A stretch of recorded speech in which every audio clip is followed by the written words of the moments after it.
Am I the a-hole stories? Would I be the a-hole if I go to my younger daughter's wedding? My younger daughter, Haley, 28 female, is marrying my older daughters, Jennifer, 30 female, ex-fiancé, Sam. Jennifer is mad at me because I'm going to Haley's wedding.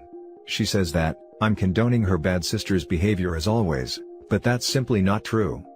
When the wedding was called off, and we found that it was because Sam and Haley were dating, I called Haley immediately and I asked her to rethink the relationship. Not only for her sister's sake, but also because, if he could do it once, he could do it twice, and I didn't want her to get hurt. She reassured me that that wasn't the case, that they were meant for each other, and had known this for a long time, so I left it at that. I spoke to Sam, too. He apologized for any hurt he may caused, but said that it wouldn't be fair to marry Jennifer, when deep in his heart he knew that he was in love with Haley. They've officially been together for a little over a year now, and they truly seem happy and in love. My husband is supporting Jennifer. He's disgusted with the whole situation, and doesn't want anything to do with it. At one point he announced that he wouldn't be giving Sam his blessing, or walking Haley down the aisle. I don't like what this household has become. This is the first Christmas we haven't spent together as a whole family. I don't like the situation any more than my husband or Jennifer do, but they don't understand that ignoring the reality of it doesn't make it go away. When he had said that he wasn't walking Haley down the aisle, she was devastated. I asked my husband if he was willing to risk his relationship with Haley by not walking her down the aisle. Jennifer accused me of trying to twist him to my side. I told Jennifer that it's not about sides, it's about learning how to forgive. I've told her that it's been over a year now since her and Sam broke up, and she's been bitterly jumping from relationship to relationship because she's so focused on Haley and Sam, and that if she never learned to forgive them, she'll never be at peace. She says that I don't understand that Haley purposely stole Sam from her, and that she's been doing this since they were kids and I never noticed. I told her that she should have told me then. She said that I should have been paying closer attention and noticed it. I told her that she had to learn to let go of certain things in the past in order to move forward, and that if Haley did steal Sam as she claimed, then Haley did her a favor. She didn't want to hear that, but it needed to be said. I also offered to put her on a three-way call with Haley, but she declined. Then she gave me an ultimatum. She said if I go to the wedding, it means Haley was my favorite child all along, and that she'll never speak to me again. I told her that I'm going to the wedding, just as I would have gone to hers if she was in that situation. She said okay and hung up. Later, my husband calls me from work telling me she called him crying. Edit. I wanted to answer some questions here. Question: were Sam and Haley having an affair, or did they start to date after the wedding was called off? I'm not really sure. I never asked for details, and I'm not sure I really want to know either. From what I've been told, Sam came to Jennifer and told her that he couldn't marry her because he was in love with Haley. Question: when I spoke to Haley, why didn't I tell her she was wrong? Because if she doesn't feel like she's wrong at the age of 28, then nothing I say will convince her otherwise. We've all known what's it like to be in love with someone that people we care about don't like. And how did that turn out? Despite warnings, we had to see it through to the end and suffer the consequences. Because I loved her, I still warned her, but it's up to her to make the decision for herself now.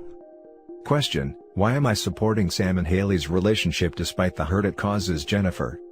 I'm not supporting the relationship, I'm supporting Haley.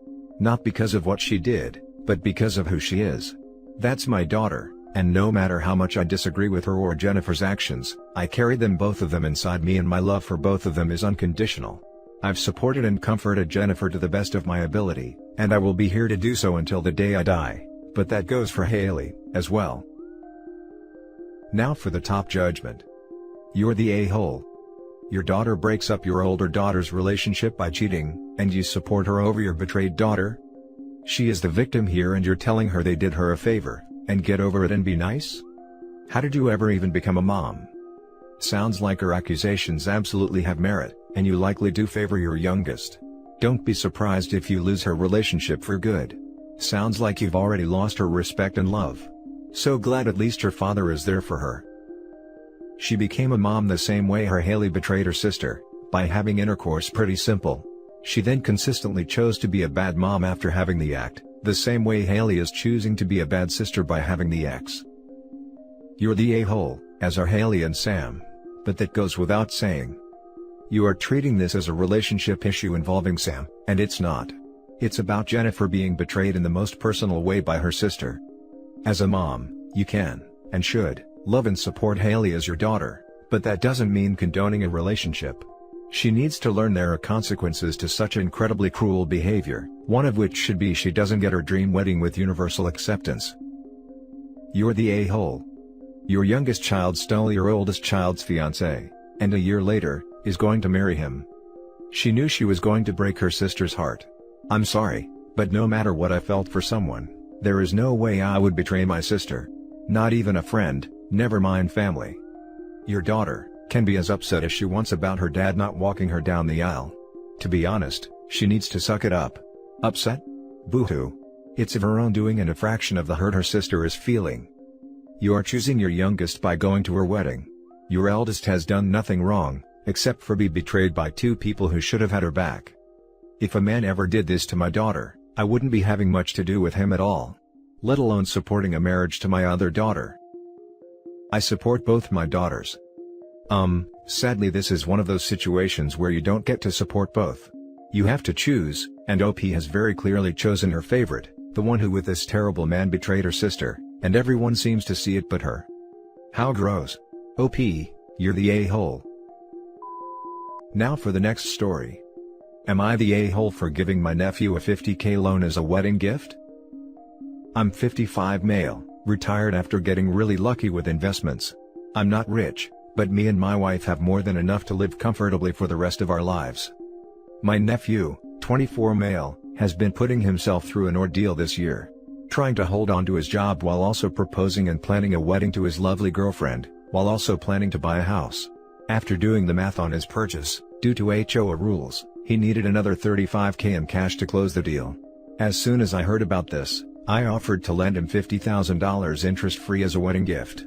I told him he can pay it back whenever he can. I know Reddit has a thing about not lending to family, but he's a good kid and he's good for it. No question. My nephew, his soon-to-be wife, and my brother, have all called me to thank me for the gift. To be honest, I'm happy to help out the new couple, so it's not a big deal. My sister-in-law on the other hand, was not so sanguine. She called me this morning to tell me the couple has an online wedding registry, and I told her I already gave the couple my gift. She got very upset with me, and told me that a loan is not a gift since I'll eventually get all the money back. I told her that it is a gift because 1. The loan is interest-free, whereas with a bank, over 30 years they'd probably pay $25,000 in interest. 2. My nephew doesn't need to spend the money, the HOA just insists we have it in cash. Don't ask, he intends to invest it, and should be able to grow it in the coming years. Eventually he can return the principal and keep all the gains.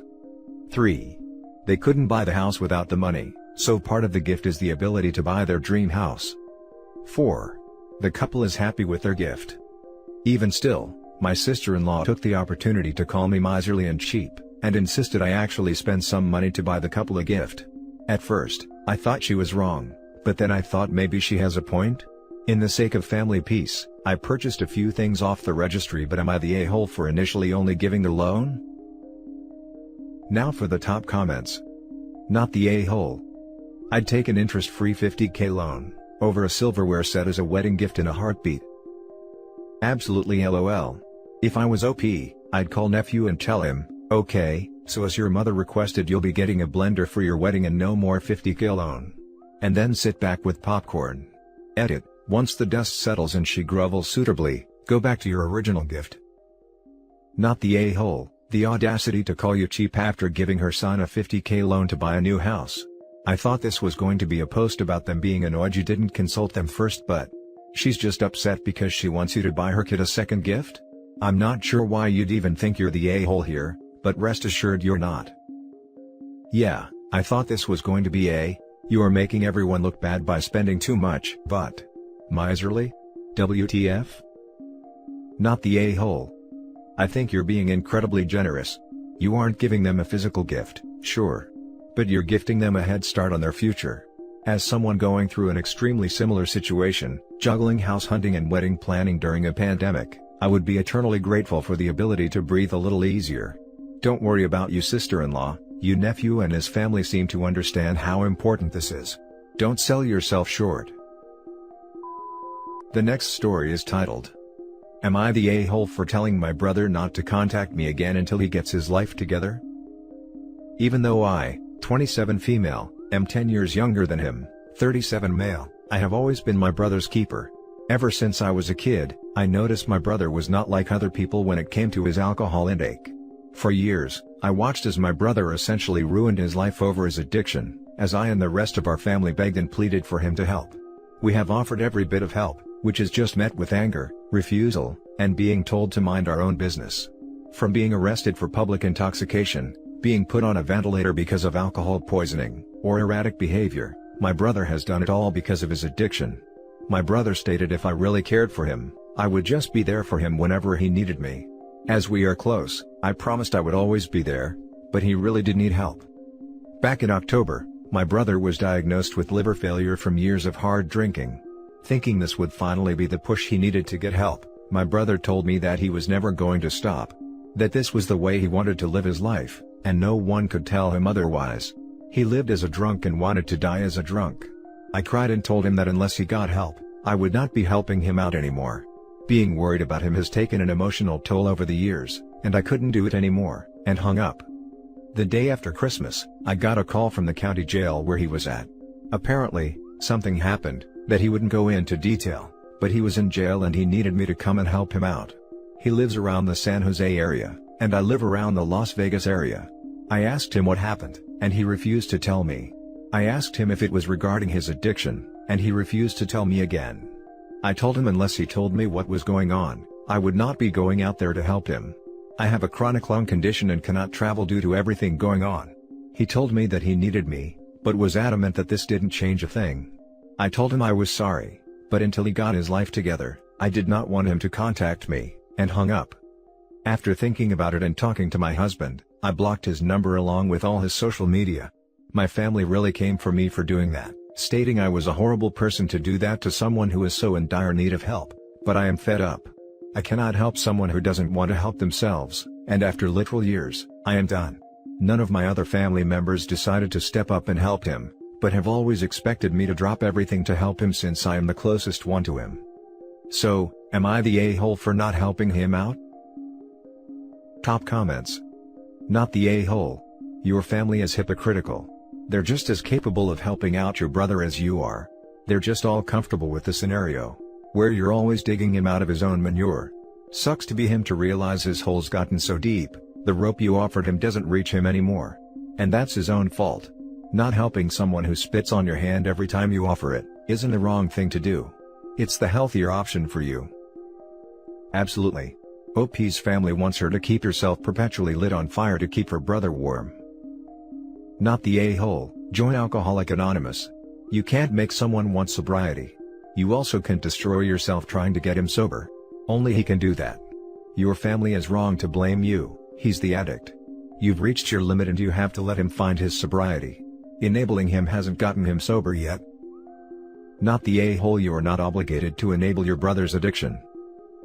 Exactly.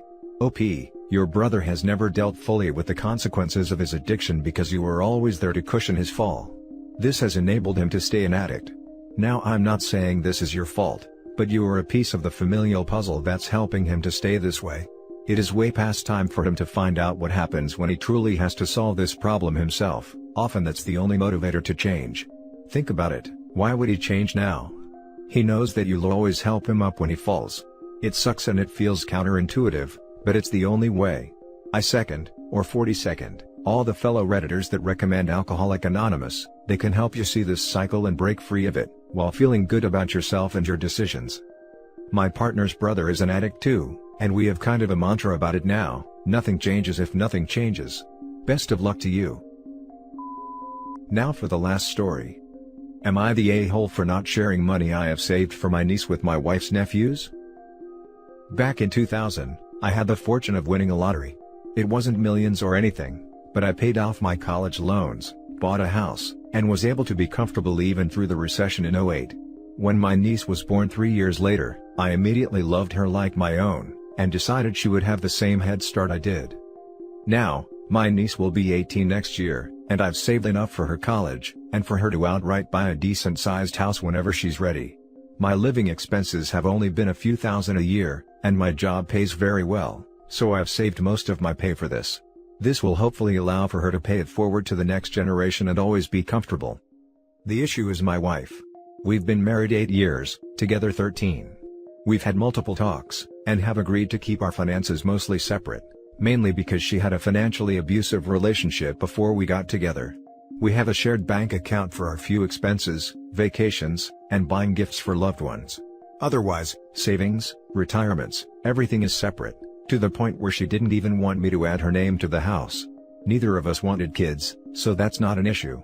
I'm happy with my niece, and my wife is happy with her 3 nephews. However, one nephew is the same age as my niece, and is freaking out about what he's going to do, since he didn't get a scholarship he was hoping for since he's graduating after next semester. My wife and I were discussing it, and I asked if she had saved up anything. She was surprised by this idea, and asked what I meant. I told her what I had saved for my niece. And now she's demanding I split it. There would still be enough for her to go to the college she wants, just not buy a house. I'm not happy with this. My wife has also had very low living expenses, and hasn't saved anything for her side of the family. I'm happy to give the kid gifts, but I want my niece to never be scared of debt or being homeless. Am I the a-hole for refusing? Edit, quick edit to clarify some things. My wife moved in with me after 2 years of dating. Ever since then, the only expenses she's had to pay are half of utilities, half of groceries, and half of our fund money. Both of us contribute about 10 to 15K a year to the household depending on what our vacationing plans are, and the rest of the money is ours to do with as we want. I know she had some debt when we first got together, but she finished paying that off years ago. Other than those combined finances, no, we really don't talk about money. Her request to keep things separate, and so long as neither of us are gambling addicts, we didn't really need to know what the other does. Finally, I really don't consider her nephews mine. I've met them all of 2 times, while I see my niece multiple times a week. The difference in living on different sides of the country, I guess, and my wife doesn't really talk to them on the phone.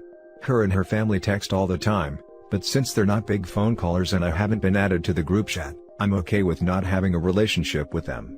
My wife has, before, expressed liking the fact that I'm not close with her family, since her abusive ex was friends with a lot of them, and it was hard to separate her life from him once they broke up. So these people are pretty much strangers, so I don't consider them family, but my wife's family. Now for the top comments. Not the a-hole. Wife, I was financially mistreated in past relationships. Separate accounts / savings and so forth. You, okay. Separate finances. Wife, you have that much saved for niece? Gimme. You, nope. Wife, surprised Pikachu and angry face. Me, LOL. Stand your ground. Hit the nail on the head.